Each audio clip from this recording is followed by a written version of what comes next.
السلام علیکم، میرا نام ہے عمران جان اور آپ دیکھ رہے ہیں میرا یوٹیوب چینل۔ آج میں بات کرنا چاہتا ہوں، کچھ دن پہلے جو خبر چلی تھی کہ پریزیڈنٹ بائیڈن نے اناؤنس کیا اپنے کانگریس کو کہ پاکستان کے ساتھ شاید ایک ڈیل فائنلائز ہو جائے جس کی وجہ سے پاکستان کا ایئر سپیس یوز ہوگا۔ امریکہ کے جو ڈرونز ہیں وہ یوز کریں گے پاکستانی ایئر سپیس تاکہ افغانستان پر حملے کیے جائیں، کیونکہ Pakistan army chief, Pakistan ISI chief اور جو ملٹری ٹاپ براس ہے وہ واشنگٹن ڈی سی میں ہے، 5 یا 6 دن کے دورے پر ہیں۔ آج میرے خیال میں تیسرا دن ہے اس کا۔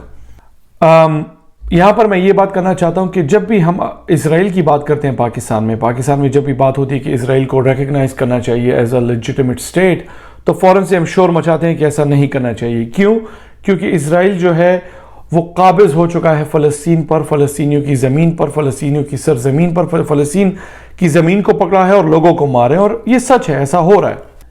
لیکن اس بار ہم اپنا ایئر سپیس اور شاید ایون زمین بھی پاکستان کی استعمال کریں گے ایک دوسرے ملک کی سرزمین پر اٹیک کے لیے، دوسرے ملک کے لوگوں کے بے گناہ لوگوں کو مارنے میں۔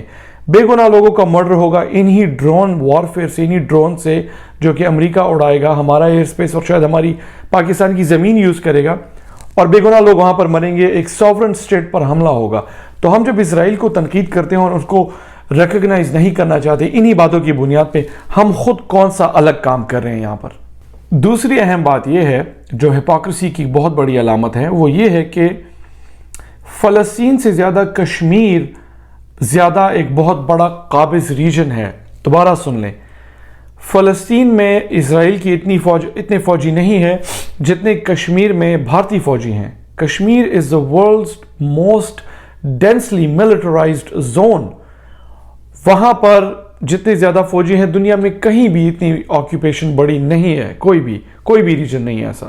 تو اگر یہی گولڈ سٹینڈرڈ موریلٹی کا ہم پکڑ لیں کہ اگر کسی کی زمین زبردستی پکڑی جائے، کسی کو ملٹرلی آکیوپائی کر لیا جائے، ہم اس اسٹیٹ کو ریکگنائز نہیں کریں گے، تو پھر ہم انڈیا کو کیوں ریکگنائز کر رہے ہیں؟ ان کی ریکگنیشن ہم واپس کب لے رہے ہیں؟ یاد رکھیں، پاکستان کو اس کا بہت بڑا نقصان ہوگا۔ 2001 میں بھی جب American war of aggression, war on terrorism کے نام پہ لڑی گئی اور شروع ہوئی 2001 میں، تو اس ان نیسیسری وار آف ایگریشن کو پاکستان نے اس میں شمولیت اختیار کی، جو بھی اس وقت حالات تھے، اور اس کی وجہ سے پاکستان میں دہشت گردی کا ایک سیزن شروع ہوا جو کہ ختم نہیں ہوا پھر کافی عرصے تک۔ اس کی بہت بڑی قیمت پاکستان نے ادا کی۔ اس بار ہم امریکہ کا ساتھ دے کے اس مرڈر کیمپین میں، جو کہ گلوبل اساسینیشن کیمپین ہوگا، یہ ڈرون وارفیئر، ہم پھر اپنے لیے مسئلے بنائیں گے۔ اس کا بلو بیک پاکستان میں دوبارہ آئے گا، یہ بات واضح رہے۔ اس کے اوپر کل کو پھر جتنے بھی یہ لفافہ صحافی ہیں اٹھ کے کھڑے ہوں گے اور کس قسم کی باتیں جو پھر ہوں گی۔ یہ جو قدم ہم نے اٹھایا ہے پاکستان نے ڈرون وارفیئر کو فیسیلیٹیٹ کرنے کا، اس کا بلو بیک پاکستان کو ملے گا، اور پھر وہ وقت آئے گا جب یہ ڈرون وارفیئر سے جتنے بھی بے گناہ لوگ پاکستان میں مریں گے، اور بہت زیادہ لوگ مریں گے، پھر جب یہ برداشت سے بات بڑھ جائے گی تو کوئی نہ کوئی ایک پاپولر لیڈر رائز کرے گا اور جو کہے گا کہ یہ ہمیں نامنظور ہے۔ پھر امریکہ جا کے اس کے پیچھے اس کی سپورٹ میں کھڑا ہو جائے گا، جیسے کہ ہمیشہ سے اسی کی سپورٹ میں کھڑا تھا۔ جس طرح جب مشرف ان پاپولر ہوا اور وہ اس کو ہٹانا بالکل انیویٹیبل ہو گیا، تو بے نظیر کا جو ایک فیک پروپیگنڈا نعرہ تھا ریکنسیلیشن، وہ اس کے پیچھے امریکہ نے اپنی ساری سپورٹ رکھ دی۔ دے اسٹارٹڈ سپورٹنگ دیٹ، جیسے کہ امریکہ ہمیشہ سے اسی کے سپورٹ میں تھا، جیسے کہ امریکہ ہمیشہ سے پاکستان میں جمہوریت کی سپورٹ میں تھا۔ ایسا کبھی نہیں تھا، لیکن ہم بھول جاتے ہیں، اور اچانک سے امریکہ جو ہے وہ اپنی پوزیشن، اپنی سٹانسز، اپنی انکلینیشنز بدل دیتا ہے، اور پھر ایک اور نئی کہانی شروع ہو جاتی ہے، اور پھر ہم ماضی کو بھول جاتے ہیں۔ اس بار بھی ایسا ہی ہوگا، بہت افسوس کی بات ہے۔ ڈونلڈ ٹرمپ اور عمران خان نے جب دونوں کی حکومت تھی، انہوں نے دونوں نے کچھ ایسے کام کیے تھے جو کہ ان دونوں ممالک کی تاریخ میں دیکھنا اور ان کو ڈھونڈنا بہت مشکل ہے۔ جتنے بھی post world war II US presidents ہیں، انہوں نے ہمیشہ کوئی نہ کوئی جنگ شروع کی ہے۔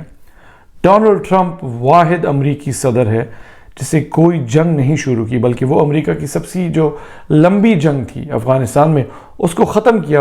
اس کا کریڈٹ ڈونلڈ ٹرمپ کو ہی جاتا ہے، اسی نے ختم کیا تھا اس جنگ کو۔ عمران خان نے کیا کیا؟ پہلی بار ہمیشہ سے پاکستان اور امریکہ کے تعلقات یہ رہے ہیں کہ امریکہ کہیں کسی ملک سے دشمنی کرنے جاتا ہے یا کسی ملک سے لڑنے جاتا ہے اور پاکستان نے اس کو ہمیشہ فیسیلیٹیٹ کیا اس چیز میں.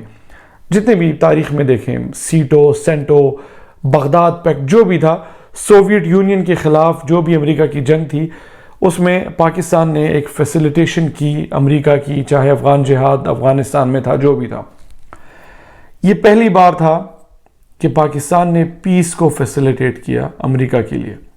Pakistan played a major role in achieving the US-Taliban peace deal, the front face of which was Zalmi Khalilzad.